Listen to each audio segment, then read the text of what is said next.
নমস্কার বন্ধুরা। এবারে বাংলা শিক্ষা স্কুল ম্যানেজমেন্ট সিস্টেমের যে এসএমএস পোর্টাল, যেখানে স্টুডেন্টদের মার্কস এন্ট্রি করে রেজাল্ট দেওয়া হয়, সেই পোর্টালে কিন্তু একটা বিশেষ পরিবর্তন এসছে। পোর্টালের বাইরেও এই সাইটটিতে গেলেই সেই নোটিশটি শো হচ্ছে, এবং যদি পোর্টালের ভেতরে ঢোকা যায় তখন কিন্তু প্রথমেই এই নোটিশটি পপ আপ করছে, যেটাতে বলা হচ্ছে it is inform that the provision for marks entry for the periodic summative evaluations will be available as per the following timeline, failing which the system will be locked. All concerned stakeholders are requested to take necessary action accordingly. First summative ইভ্যালুয়েশনের ক্ষেত্রে 15 June 2026-এর মধ্যে সমস্ত সাবজেক্টের summative পরীক্ষার marks entry করতে হবে।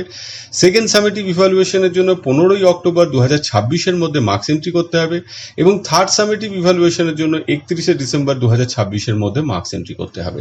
এই time লাইনগুলো কিন্তু ফেল করলে হবে না। আগে বিগত বছরগুলোতে অর্থাৎ 2025 সাল পর্যন্ত কিন্তু সবগুলো সামেটিভ পরীক্ষার মার্কসই কিন্তু ডিসেম্বর মাসে আপলোড করা যেত, এবং অনেক স্কুলে ডিসেম্বর মাসে আপলোড করে একসাথে রেজাল্টই বার করতেন। এখন কিন্তু সেটা আর করা যাবে না। এই তিনটে টাইম লাইনের মধ্যে, মানে ফার্স্ট সামেটিভ 15 জুনের মধ্যে, সেকেন্ড সামেটিভ 15 অক্টোবর মানে পুজোর ছুটির পড়ার ঠিক আগে কিন্তু কমপ্লিট করতে হবে।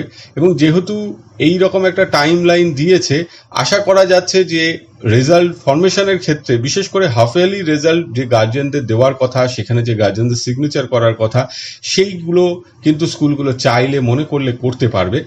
সেই সুযোগ সুবিধাটা পাওয়া যাবে, কারণ সেই অবস্থায় রেজাল্টটাকে প্রিন্ট করে নিয়ে গার্জেনদের কাছে দেওয়া যাবে। হাফ ইয়ারলি রেজাল্ট গার্জেনরা পেলে, স্টুডেন্টরা পেলে, সেক্ষেত্রে কিন্তু একটা বিশেষ গুরুত্ব পাবে সামগ্রিকভাবে।